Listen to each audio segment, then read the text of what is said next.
إلى حضرة النبي المصطفى رسول الله صلى الله عليه وسلم وإلى أزواجه وذريته وأصحابه والتابعين إلى يوم الدين ثم أرواح القبور من المؤمنين والمؤمنات والمسلمين والمسلمات من مشارق الأرض ومغاربها خصوصا إلى أرواح آبائنا وأمهاتنا ومشايخنا وأساتذتنا وجميع حقوق علينا أجمعين وخصوصا إلى هذا المجلس شؤون الله لهم الفاتحة.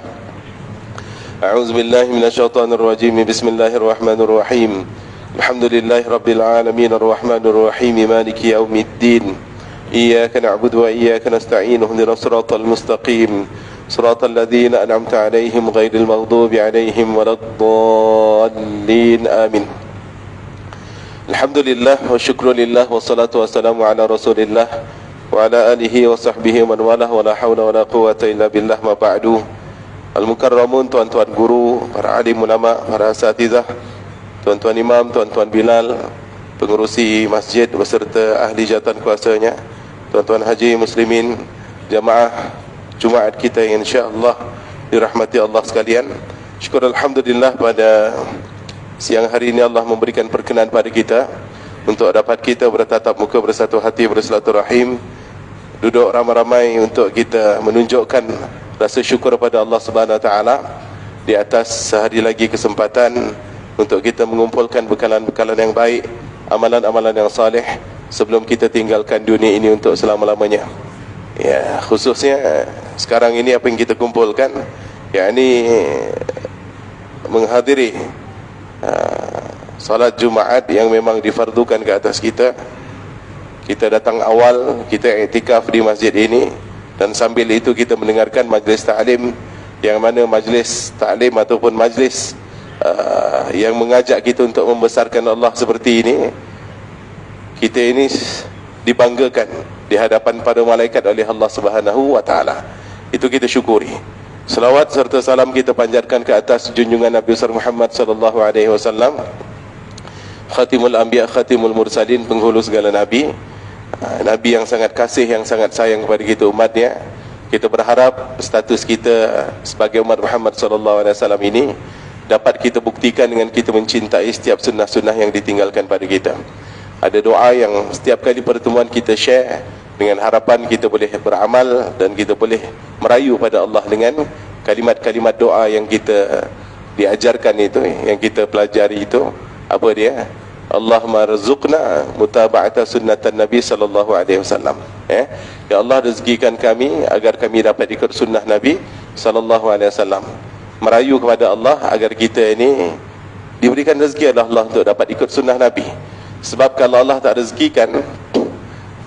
tak rezekikan sekecil-kecil sunnah, kita rasa berat untuk buat. Tapi kalau Allah rezekikan sebesar-besar sunnah, kita rasa itu ringan untuk dilakukan. Jadi tuan-tuan, itu kita minta pada Allah. Ada orang yang merasa setakat minum, baca bismillah, alhamdulillah, itu leceh dia buat. Ada orang yang merasa puasa Isnin, Khamis, jap lagi dah nak masuk bulan Zulhijjah, dia pun dah bertekad untuk puasa, padahal bukan bulan puasa. Itu ada yang diringankan dirinya untuk dapat ikut sunnah-sunnah Nabi SAW. Jadi kita nak masuk dalam golongan yang ringankan tubuh badannya untuk dapat mengikut sunnah Nabi SAW. Amin ya rabbal alamin. Tuan-tuan, tazkirahnya kita ambil satu hadis, yang mana hadis ini sangat masyhur, terutama memasuki sebentar lagi ke bulan Zulhijjah ini, yang mana saya fikir setiap kuliah maghrib ataupun subuh, tuan-tuan guru kita, ustaz-ustaz kita akan selalu mengingatkan kepada kita akan hadis ini. Baik, saya bacakan ya. An Ibni Abbas qala Rasulullah sallallahu alaihi wasallam, ma min ayyamin al-amalu salihu fiha ahabbu ila Allah min hadhihi al-ayyam, yakni ayyamul ashr. Qalu ya Rasulullah walal jihad fi sabilillah?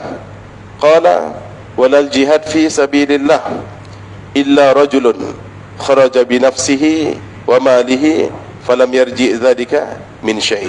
Rawahu Abu Dawud. Taib, maksud dari hadis ini lebih kurang dari Ibnu Abbas, dia berkata, bersabda Rasulullah sallallahu alaihi wasallam, tidak ada daripada hari-hari mana pun yang amalan soleh pada hari-hari tersebut lebih dicintai oleh Allah melebihi daripada amalan pada hari-hari ini. Baginda maksudkan siang-siang ataupun hari-hari 10 terawal dari bulan Zulhijjah. Lalu para sahabat bertanya, "Ya Rasulullah, walal jihad fi sabilillah?" Termasuklah jihad di jalan Allah Subhanahu wa taala tidak mampu untuk mengalahkan pahala orang yang mahu mengerjakan amalan soleh pada 10 hari ini? Jawapan Rasulullah, walal jihad fi sabilillah. Termasuklah jihad di jalan Allah tidak mampu untuk mengalahkan amalan-amalan soleh orang yang mengerjakannya pada 10 hari tersebut.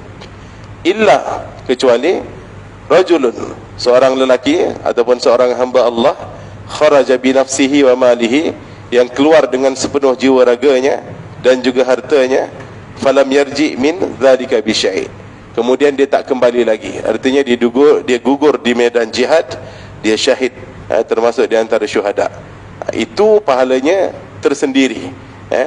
Orang yang berjihad di jalan Allah, berperang, kemudian dapat kembali lagi, pahalanya itu tidak lebih banyak daripada orang yang mahu melakukan amal soleh dalam 10 hari terawal bulan Zulhijjah.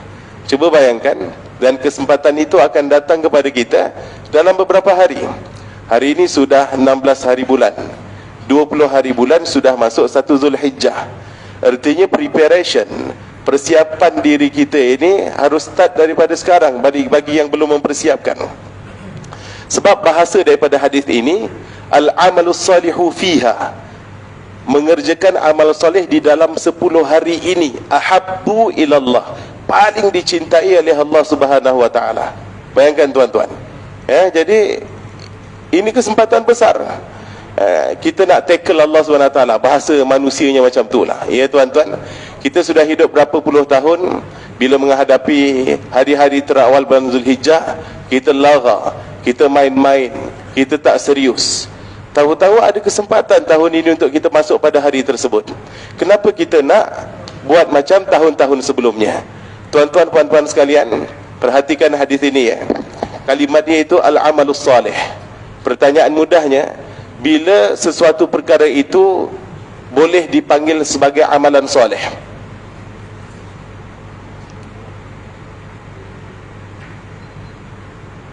Suatu perbuatan kita, dia dapat bergelar sebagai amalan soleh itu masa bila? Itu pertanyaan. Masing-masing mungkin ada jawapan. Kalau saya tanya soalan ini pada jemaah yang lain, dan skalanya lebih kecil lah daripada ini, jawapannya bila kita ikhlas, dan bila kita istiqamah, dan juga yang lain-lain. Tapi tak tuan-tuan, jawapannya itu apa dia? Apabila kita sudah memiliki iman. Itu poin. Sebab kerja baik ni bukan setakat orang Islam ataupun orang kafir je buat, orang yang Islam saja buat, tapi orang non-Muslim yang tak sembah Allah pun mereka buat juga. Jadi orang-orang yang tak beriman pada Allah SWT, mereka melakukan suatu kebaikan, itu tak digelar sebagai amal soleh, tak masuk dalam amal soleh, tak dihitung di sisi Allah SWT. Cuba tuan-tuan perhatikan, Bill Gates, ini sering kita ambil contoh, Bill Gates ke, Warren Buffett ke, kemudian siapa lagi? Siapa? Nick Zuckerberg ke, Elon Musk ke. Mereka punya derma ataupun charity yang dikeluarkan untuk membantu umat manusia ni tak main-main tahu jumlahnya tuan. Berbilion yang dikeluarkan. Tapi sebab mereka tak beriman pada Allah SWT, di sisi Allah tu abath, tak ada benda.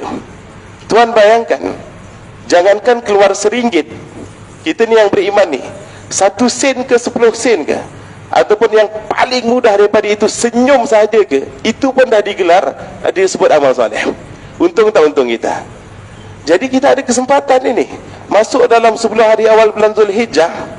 Takkan setakat itu saja yang kita nak lakukan, kena lebih. Sebab semua benda yang kita buat pada hari tersebut, Allah suka gila.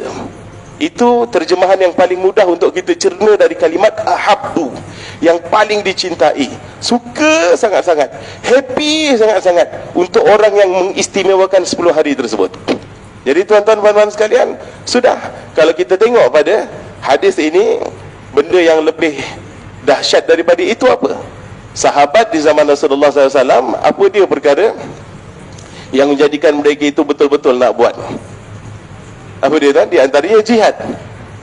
Jihad di jalan Allah SWT sebagai pembuktian kalau mereka itu memang mencintai Allah dan juga Rasulullah SAW. So mereka bertanya, walal jihad fi sabilillah, ya Rasulullah, kan waktu itu pahalanya paling besar jihad, termasuk jihad di jalan Allah tak boleh kalahkan untuk mereka yang mahu mengerjakan amal soleh dalam 10 hari ini, ya Rasulullah. So jawapannya apa? Walal jihad fi sabilillah, termasuklah jihad di jalan Allah. Jadi tuan-tuan, kita tanyakan pada diri kita, berapa ramai di antara kita yang berani meninggalkan segala kemewahan kesenangan kita di Malaysia ini untuk kita tinggalkan pergi ke medan jihad sana, ke Filistin ke, bantu ikhwan kita yang ada di Yaman ke, yang ada di Syria ke, atau di mana tempat yang sedang bergolak. Tuan-tuan, pertanyaan, satu waktu pernah di seksyen 11 Shah Alam itu ada satu program dengan Aman Palestin ke Aqsa Sharif ke apalah, antara itulah ya. Jadi waktu itu host rumah itu dia panggil masyayikh ataupun orang Palestin untuk bagi talk, buat bicara lah. Waktu itu dia ada satu pertanyaan yang dilontarkan pada jamaah yang datang tu, yang mana soalan tu simple sebenarnya, tapi dia ajak kita untuk fikir ke lain, out of the box lah, luar daripada kotak pemikiran kita. Pertanyaan dia apa? Jamaah sekalian, kenapa kalian jadi orang Malaysia, saya jadi orang Palestin? Kan simple jawapannya. Saya pun tanya dalam hati, cakap, ini soalan jenis apa ni? Senang gila nak jawab. Apa dia? Takdir lah, ketentuan dari Allah Subhanahu Wa Taala. Betul tak? Itu jawapan nombor satu. Tapi rupanya yang diinginkan daripada soalan tersebut adalah benda yang kalau boleh kita fikir jauh daripada itu. Kemudian apa dia cakap? Selain daripada takdir ada lagi, ya, adalah beberapa jawapan, tapi semua tak kena dengan skema jawapan yang memang dia nak kita dengar. Dia kata, kalian jadi orang Malaysia, saya jadi orang Palestin kerana kalian semua ini tak layak untuk jadi orang Palestin. Jawapannya macam tu. Kenapa tak layak jadi orang Palestin? Kalian hanya diuji dengan makanan-makanan yang enak, yang sedap. Kalian hanya diuji dengan tempat-tempat tidur yang sedap. Itu pun kalian sudah lupakan kami. Itu pun kalian sudah lupakan rumah-rumah Allah Subhanahu Wa Taala. Difikirkan betul. Lupakan orang Palestin tu macam mana tuan-tuan? Contoh, apa yang menghalang kita untuk kita semua ni hafal doa kunut nazilah? Pertanyaan. Kan setiap tahun ada je 2-3 kali kena bom lah, orang kat Masjidil Aqsa kena tembak suka-suka hati lah. Tahu-tahu mereka kat sana tu kena korek yang namanya bangunan sebab ada puluhan mayat kat dalam dia lah. Dan itu dari dulu. Doa tu Nabi kata apa? Silahul mu'min, senjata bagi orang beriman. Itu senjata kita tu. Kita bukan kena angkat rifle ke apa segala macam, tak. Tapi kita ambil pilihan untuk kita tak hafal. Mengaminkan pun kadang-kadang kita beralasan. Kalau tuan imam kita waktu tu baca panjang sikit daripada doa kunut yang biasa tu, wah, dongkol hatinya tu ada. Apa panjang pula doanya ni. Allahumma inna naj'aluka fi nuhuri a'daina wa na'udzubika min syururihim. Allahumma baddid syamlahum wa farik jam'ahum. Itu kita tak pilih untuk kita hafal. Betul juga apa yang dikata. Jadi kita harus, dia katakan lagi, kita harus setiap hari bersiap sedia. Orang yang baru bergelak ketawa dengan kita ni tahu-tahu mati selepas beberapa minit ataupun beberapa saat, dan juga yang lain-lain tuan. Jadi kita nak tinggalkan kemewahan kita untuk pergi berjuang di sana, rasanya kita kurang mampu. Jangankan pergi berjuang, mendoakan mereka pun kadang-kadang kita ini malas tuan-tuan. Sudah kalau macam tu level kita tuan ya, jangan sampai anggap kecil 10 hari awal bulan Zulhijjah yang pahalanya melebihi pahala orang yang berjihad di jalan Allah SWT. So kena ada preparation tuan-tuan, persiapan. Apa dia persiapan kita? Terserah. Zikirnya saya nak lebihkan. Spesifik zikir itu apa? Istighfarnya sehari 1000 kali. 10 hari itu saya nak hit. Selawat ke atas Nabinya pun 1000 kali, daripada hari pertama sampai hari ke-10. Ngaji Quran itu kalau sehari tak hit 5 juzuk, kalau boleh tak sah, kalau boleh khatam sekali. Buatlah apa-apa pun. Salat sunnahnya ke, sedekahnya ke, puasanya ke, semuanya itu harus digaris bawahi. Jadi dalam beberapa minit ke depan ni tuan, saya ambil bahan bicara saya ini daripada seorang ustaz yang masyhur sekali. Namanya Ustaz Adi Hidayat, asal dari Indonesia. Dia kata kalau kita nak melakukan amal soleh, sebab kalimat dekat situ al-amalus salihu fiha, ya, dalam hadis ini mengerjakan amal soleh di dalamnya ini. So apa benda yang kita nak tingkatkan? Mudah jawapan dia. Turunkan saja setiap awamir, arahan-arahan yang Allah peruntukkan untuk kita dalam Al-Quran. So kita cantikkan dan juga kita lebihkan. Awamir tu jamak daripada amr, perintah daripada Allah apa untuk kita. Contoh, ya, dalam kehidupan kita ini ada suatu hal dipanggil taqwa. Taqwa ni apa? Pembuktian kepada keimanan. Ada orang yang kata saya beriman kepada Allah tapi tak salat, betul? Saya beriman kepada Allah tapi tak puasa. Ada orang yang kata beriman pada Nabi tapi sehari selawat ke atas Nabi 10 kali pun tak lepas. Sunnah-sunnah Nabi pun dia tak nak ikut. Ada yang kata beriman pada Al-Quran, apa saja arahan dan juga larangan yang Allah peruntukkan kita dalam Al-Quran, dia tak kisah. Dia tak nak baca pun. Ada yang seperti itu. So taqwa pembuktian kepada keimanan. Jadi tuan-tuan, bila dah dikatakan apa perintah dia, apa amal soleh yang kita nak buat, apa turunan dia, kita boleh tengok dalam Al-Quran. Di antara perintah yang besar untuk kita apa? Ciri orang bertakwa apa? Yuqimunas salah. Mereka ini mendirikan yang namanya sembahyang. Jadi tuan, paling tidak solat kita yang wajib ini kalau boleh di-upgrade lah. Macam mana mengupgrade yang wajib? Ya, kita istiqamahkan dengan jamaahnya. Lepas tu yang biasa tinggalkan zikir ataupun wirid lepas solat, tolong kita duduk dulu sebentar untuk kita cantikkan. Sebelum pada tu lagi, wuduk kita ini sudah sempurna ataupun belum. Kemudian dalam setiap solat itu ada beberapa poin yang penting yang boleh menjadikan solat kita ni berbeza dengan solat orang yang lain. Contohnya, bacaan doa iftitah ataupun bacaan tulis pahalanya. Dalam iftitah, dalam i'tidal, dua-dua ada dalilnya dan perkataannya sama. Hamdan kathiran tayyiban mubarakan fi. Orang baca Rabbana walakal hamdu saja, kita tambah dengan hamdan kathiran tayyiban mubarakan fi. Kemudian apa lagi? Contoh kata dalam sujud itu kita diperuntukkan untuk minta pada Allah Subhanahu Wa Taala. Jadi kalau sempat kita doa. Sebab kita makmum, tak sempat tak apa, kita ada salat sunat dan juga yang lain. Jadi guna momen kita dapat bersujud ini untuk kita minta banyak-banyak pada Allah Subhanahu Wa Taala. Itu upgrade. Dalam tahiyat akhir, quote lah, di waktu tahiyat akhir tu tuan imam kita ni panjang bacaan dia. Jangan senyap, jangan diam.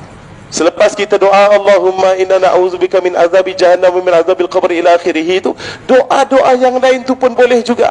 Minta ampunan dari Allah SWT, minta dimudahkan segala urusan kita, minta diberkati itu, ini dan juga ini. Jangan senyap, jangan diam. Itu namanya mengupgrade. Ada ilmu yang kita boleh dapatkan daripada solat kita. Taib tuan ya. Dan pastinya yang sering saya ulang-ulang apa dia, kita ini sudah beribu kali berkomunikasi dengan Allah dengan 7 kalimat yang sama itu saja, yakni suratul Fatihah. Seboleh mungkin kita pro dalam part ini tuan-tuan, kita boleh faham dari perkataan bismillah, bawa ke waladdallin semudah kita makan kacang goreng saja tuan-tuan, walaupun kita tak ada basic bahasa Arab. Dan ada contoh yang lain. Ini jamaah dari Ustaz Tunggul Wahidin, ya, di Masjid Al-Hidayah Kelana Jaya. Setiap tahun dan setiap minggu. Setiap tahunnya bila? Bulan Ramadan penuh tu. Setiap minggunya, setiap hari Rabu. Kecuali lepas PKP tak start lagi. Jadi tuan, makcik-makcik yang usianya 50-an tahun ke atas kat sana tu semangat untuk melaksanakan salat sunat tuan-tuan. Salat sunatnya apa? Siang hari pula tu. Ada duha, ada salat sunat tasbih, ada salat sunat hajat, ada salat sunat istikharah, dan juga salat sunat taubat. Ditutup dengan itu. Dan duhanya tak main 2, diorang main 8 tuan-tuan. Bayangkan, itu perempuan. Artinya tuan-tuan kena lebih prima daripada itu. Ada plan mungkin dalam 10 hari ini, sebab Allah suka gila, duhanya aku lebihkan. Setiap hari kena tasbih. Dan juga yang lain-lain tuan-tuan. Mintalah kekuatan dari Allah Subhanahu Wa Taala. So apa yang diturunkan pertama? Solat. Dia upgrade apa? Yang wajib mungkin kita dah okey. Yang sunnah-sunnah itu, terutama kalau sunnah ni kita tengok turunan yang besarnya apa? Antaranya rawatib, dia punya susunan, ya. Salat sunat rawatib yang menyempurnakan salat sunat fardu. Apa tu rawatib? Salat sunat yang mengiringi salat sunat fardu. Artinya qabliyah dan juga ba'diyah. Tayyib yang pertama. Yang kedua, apa dia tuan-tuan? mimma razaqnahum yunfiqun. Turunan dari Allah, di antara benda yang selalu Allah minta kita buat apa dia? Infak. Allah beli kita punya harta tu, Allah balas balik dengan duit, dengan rezeki yang lebih besar daripada itu. So kalau kita beralasan saya ini belum kaya untuk infak, Allah pun bagi ayatnya secara spesifik. Yunfiquna fis sarra'i wad dharra. Di antara ciri orang bertakwa ni, dalam keadaan senang ataupun dalam keadaan sempit, dia tu tetap keluarkan duit di jalan Allah SWT, hartanya ataupun apalah yang boleh diinfakkan. Jadi tuan-tuan, yang menjanjikan kefakiran, kalau tengok statement dari Al-Quran tu siapa? Syaitan. Jelas bahasanya, asyaitanu ya'idukumul faqra. Syaitan itu yang menjanjikan untuk kalian kefakiran. So kalau nak keluar, guna logik tuan-tuan, buang dulu logik. Sudah, lillahi ta'ala keluar, InsyaAllah akan mudah. Dan tuan-tuan, sering saya bagi tips tuan ya, kalau kita kesempitan dalam hidup, apa sajalah, dia tak semestinya harta. Ada orang yang diberikan harta yang banyak, tapi tetap dia rasa dunia ni sempit dan semua memusuhi diri dia. Tips daripada Al-Quran apa? Wa man qudira alaihi rizquh falyunfiq mimma atahullah. Yang disempitkan rezekinya, tips daripada Allah bukan saving, tapi keluarkan. Falyunfiq, keluarkan apa yang Allah berikan pada kalian. Jaminan dari Allah apa? Sayaj'alullahu ba'da usri yusra. Allah akan mudahkan setiap yang susah itu menjadi mudah. Jadi tuan-tuan puan-puan sekalian, ada kesempatan 10 hari ini tuan-tuan, kalau biasa sehari RM1, upgrade lah jadi RM2. Biasanya RM5, upgrade lah jadi RM10. Sebagai bukti kita syukur diberikan time itu untuk kita. Yang ketiga apa tuan-tuan? Interaksi dengan Al-Quran. Bahasanya dalam Suratul Baqarah ini apa? Yu'minuna bima unzila ilaika wa ma unzila min qablik. So, maksudnya apa? Beriman pada apa yang diturunkan pada engkau wahai Muhammad, dan apa yang diturunkan pada mereka sebelum engkau. Tuan-tuan, kalau kita nak buat satu benda yang mungkin luar daripada adat, apa kata kalau masjid kita ini nanti setiap harinya daripada hari pertama sampai hari ke-9 bulan Zulhijjah buat bubur lambuk juga, mengalukan mereka yang berpuasa pada bulan Zulhijjah. Kuatlah ramai lagi yang tak puasa pada puasa, tak apa, niatkan sedekah pada mereka untuk dapat rasa bubur lambuk free daripada masjid. Itu luar biasa. Sebab ibadah tuan-tuan ya, ibadah, contoh kata interaksi dengan Al-Quran ini, kita sebutkan interaksi dengan Al-Quran ini. Tadi tiba-tiba kita sebut bubur lambuk sebab kita nak kata apa? Tadarus tu kalau boleh bukan setakat di bulan Ramadan saja. Jadi ada momen kita dengan Al-Quran, kalau boleh kita khatamkan dengan jemaah kita, khatamkan tuan-tuan ya. Jadi tak lama waktu kita yang ada ini. So interaksi dengan Al-Quran kena lebih di waktu itu. Dan ada yang lain dipanggil puasa sunnah. Kalau tak dapat 1 sampai 9 Zulhijjah, ambil yang hari ke-8 ataupun hari yang ke-9. Tak dapat 8, ambil yang 9 saja, itu hari Arafah. Apa dia punya pahala? Terampuni dosa yang lampau dan setahun yang akan datang. Hari Rabu depan tuan-tuan ya, 2 minggu lagi pada sekarang, siapkan mental dari sekarang. Anak-anak kita dah bagi tahu pada sekarang. Baik. Kemudian yang paling Allah cintai apa dia tuan-tuan? Pastinya kurban, ibadah kurban. Nanti kita baca khutbahnya pun nanti akan disampaikan dalil yang sama. Tuan-tuan tahu ibadah kurban ini pahalanya itu dikatakan dalam sebuah hadis, nanti haiwan ini akan bersaksi di hadapan Allah dengan tanduknya, dengan kukunya, dengan bulunya, bersaksi memberitahu, ya Allah, hamba-Mu yang satu ini dikorbankan aku kerana-Mu ya Allah. So tuan-tuan, jangan sampai di waktu itu kita nampak ada orang dengan berbinatang-binatang yang boleh bagi syafaat kepada dia, kita seko pun tak ada. So benda ni tuan-tuan kena serius. Bila tengok dalilnya dari Nabi tu kena serius. Belilah tabung ke, carilah tin ke, untuk kita ajarkan putera-puteri kita itu nabung untuk yang namanya ibadah korban. Ajarkan dari sekarang, biar itu jadi kebiasaan tuan-tuan. Dan pada hadis yang sama dikatakan apa? Sebelum sampai darah tu ke tanah, artinya waktu kita sembelih, darah itu akan mancut tuan-tuan. Berapa cm sangat leher pergi ke tanah tu, tak dan lagi sampai ke tanah, pahalanya dah sampai di sisi Allah Subhanahu wa ta'ala. So akan rugi Kalau kita anggap ini ibadah yang biasa-biasa saja. Tuan-tuan ya, Allah suka, Allah cinta. Jangan pakai alasan kita tak mampu tuan-tuan. Sudah niatkan bismillah, itu akan dimampukan oleh Allah Subhanahu wa taala. Kalau tak dapat yang RM850 punya satu bahagian kat Malaysia. Saya tengok semalam tu ada iklan RM235 satu bahagian. Saya tak tahu ni lembu cap apa, tapi ada. Aman Palestin, apa nama? Easy Korban punya iklan. Tapi Masya Allah itu ada. Sudah latihan dulu daripada yang kecil.